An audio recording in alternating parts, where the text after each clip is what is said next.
ಸಭೆ ಮಾಡ್ತೀವಿ, ಪ್ರತಿಭಟನಾ ಸಭೆ ಮಾಡ್ತೀವಿ. ಇಲ್ಲೇ ಪಕ್ಕದಲ್ಲೇ ಆಫೀಸ್ ಇದೆ, ಅವಕಾಶ ಇತ್ತು ಅಂದ್ರೆ ಗಾಡಿಲೇ ಹೋಗ್ತೀವಿ, ಇಲ್ಲ ಅಂದ್ರೆ ಇಲ್ಲೇ ಅವ್ರು ಒಂದ್ 3-4 ಜನ ನಡ್ಕೊಂಡು ಹೋಗ್ತಾರೆ ಅಷ್ಟೇ. ಯಾರು ಹೊರಗಡೆ ಹೋಗಕ್ಕಾಗಲ್ಲ, ಟೈಮ್ ತೆಗೆದುಕೊಳ್ತೀವಿ.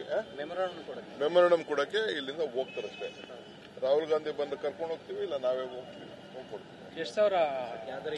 ಅದೆಲ್ಲ ನನಗೂ ಗೊತ್ತಿಲ್ಲ. ಇಡೀ ರಾಜ್ಯದ ಎಲ್ಲ ಕಾರ್ಯಕರ್ತರಿಗೆ, ಮುಖಂಡಗಳಿಗೆ, ಬ್ಲಾಕ್ ಅಧ್ಯಕ್ಷರುಗಳಿಗೆ, MLAಗಳಿಗೆ, ಮಂತ್ರಿಗಳಿಗೆ, ಪಕ್ಷದ ಕಾರ್ಯಕರ್ತರಿಗೆ, ಮತದಾರರು ಯಾರು ತಮ್ಮ ಇದ್ರ ಬಗ್ಗೆ ಇದೆ, ಸಂವಿಧಾನ ಉಳಿಸಬೇಕು, ಪ್ರಜಾಪ್ರಭುತ್ವ ಉಳಿಸಬೇಕು ಅಂತ ಇಚ್ಛೆ ಪಡ್ತಾರೆ, ಎಲ್ಲರೂ ಕೂಡ ನಾನು ಆಹ್ವಾನ ಕೊಡ್ತೇನೆ. ರಾಹುಲ್ ಗಾಂಧಿ ಬರ್ತಾರೆ ಅಂದ್ರೆ ಒಂದು ಎಕ್ಸ್ಪೆಕ್ಟೇಷನ್ ಮೀರಿ ಜನ ಬರುವಂತದ್ದು ಸಾಮಾನ್ಯ. ನನಗೆ ಗೊತ್ತಿಲ್ಲ ಎಷ್ಟು ಜನ ಬರ್ತಾರೆ ಅಂತ ಗೊತ್ತಿಲ್ಲ.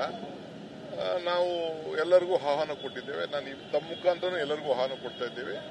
ನಾವು ಇದನ್ನ ಏಕೆಂದ್ರೆ ಇದು ಹಕ್ಕು, ನಮ್ಮ ಮತದಾನದ ಪ್ರತಿಯೊಬ್ಬರದ ಹಕ್ಕು. ಆ ಹಕ್ಕನ್ನು ಉಳಿಸ್ಕೊಳ್ಳಿಕ್ಕೆ ಮತದಾನದ ಕಳ್ತನ, ಚುನಾವಣೆ ಕಳ್ತನ, ಇದನ್ನ ನಾವು ನಿಲ್ಲಿಸಬೇಕು. ಇದನ್ನ ಜನರ ಮುಂದೆ ನಾವು ಇಡ್ತಾ ಎಸಿಸಿ ಕಾರ್ಯದರ್ಶಿ ಹೇಳಿದ್ರು ಬಿಗ್ ಶಾಕಿಂಗ್ ವರದಿ ಇರುತ್ತೆ, ಅವತ್ತು ಶಾಕಿಂಗ್ ನ್ಯೂಸ್ ಇರುತ್ತೆ. ನಾನು ಅವ್ರ ಸ್ಪೋಕ್ಸ್ಮನ್ ಹಾಕಾಗಲ್ಲ, ಅವರು ACC ಸ್ಪೋಕ್ಸ್, ನಾನು ಕೆಳಗಡೆ ಕೆಲಸ ಮಾಡ್ತಾರೆ.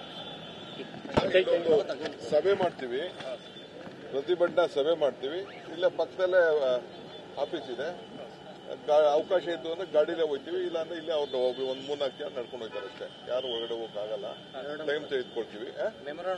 ಮೆಮೊರಂಡಮ್ ಕೊಡಕ್ಕೆ ಇಲ್ಲಿಂದ ಹೋಗ್ತಾರಷ್ಟೇ. ರಾಹುಲ್ ಗಾಂಧಿ ಬಂದು ಕರ್ಕೊಂಡು ಹೋಗ್ತೀವಿ, ಇಲ್ಲ ನಾವೇ ಹೋಗ್ತೀವಿ, ಅದೆಲ್ಲ ನನಗೂ ಗೊತ್ತಿಲ್ಲ. ಇಡೀ ರಾಜ್ಯದ ಎಲ್ಲ ಕಾರ್ಯಕರ್ತರಿಗೆ, ಮುಖಂಡಗಳಿಗೆ, ಬ್ಲಾಕ್ ಅಧ್ಯಕ್ಷರುಗಳಿಗೆ, MLAಗಳಿಗೆ, ಮಂತ್ರಿಗಳಿಗೆ, ಪಕ್ಷದ ಕಾರ್ಯಕರ್ತರಿಗೆ, ಮತದಾರರು ಯಾರು ತಮ್ಮ ಇದ್ರ ಬಗ್ಗೆ ಇದೆ, ಸಂವಿಧಾನ ಉಳಿಸಬೇಕು, ಪ್ರಜಾಪ್ರಭುತ್ವ ಉಳಿಸಬೇಕು ಅಂತ ಇಚ್ಛೆ ಪಡ್ತಾರೆ, ಎಲ್ಲರೂ ಕೂಡ ನಾನು ಆಹ್ವಾನ ಕೊಡ್ತೇನೆ. ರಾಹುಲ್ ಗಾಂಧಿ ಬರ್ತಾರೆ ಅಂದ್ರೆ ಒಂದು ಎಕ್ಸ್ಪೆಕ್ಟೇಷನ್ ಮೀರಿ ಜನ ಬರುವಂತದ್ದು ಸಾಮಾನ್ಯ. ನನಗೆ ಗೊತ್ತಿಲ್ಲ ಎಷ್ಟು ಜನ ಬರ್ತಾರೆ ಅಂತ ಗೊತ್ತಿಲ್ಲ. ನಾವು ಎಲ್ಲರಿಗೂ ಆಹ್ವಾನ ಕೊಟ್ಟಿದ್ದೇವೆ. ನಾನು ತಮ್ಮ ಮುಖಾಂತರ ಎಲ್ಲರಿಗೂ ಆಹ್ವಾನ ಕೊಡ್ತಾ ಇದ್ದೀವಿ. ನಾವು ಇದನ್ನ ಏಕೆಂದ್ರೆ ಇದು ಹಕ್ಕು, ನಮ್ಮ ಮತದಾನದ ಪ್ರತಿಯೊಬ್ಬರದ ಹಕ್ಕು. ಆ ಹಕ್ಕನ್ನು ಉಳಿಸ್ಕೊಳ್ಳಿಕ್ಕೆ ಮತದಾನದ ಕಳ್ತನ, ಚುನಾವಣೆ ಕಳ್ತನ, ಇದನ್ನ ನಾವು ನಿಲ್ಲಿಸಬೇಕು. ಇದನ್ನ ಜನರ ಮುಂದೆ ನಾವು ಇಡ್ತಾ ಇದ್ದೀವಿ. ಎಸಿಸಿ ಕಾರ್ಯದರ್ಶಿ ಹೇಳಿದ್ರು ಬಿಗ್ ಶಾಕಿಂಗ್ ವರದಿ ಇರುತ್ತೆ, ಅವತ್ತು ಶಾಕಿಂಗ್ ನ್ಯೂಸ್ ಇರುತ್ತೆ. ನಾನು ಅವ್ರ ಸ್ಪೋಕ್ಸ್ಮನ್ ಹಾಕಾಗಲ್ಲ, ಅವರು ACC ಸ್ಪೋಕ್ಸ್, ನಾನು ಕೆಳಗಡೆ ಕೆಲಸ ಮಾಡ್ತಾರೆ.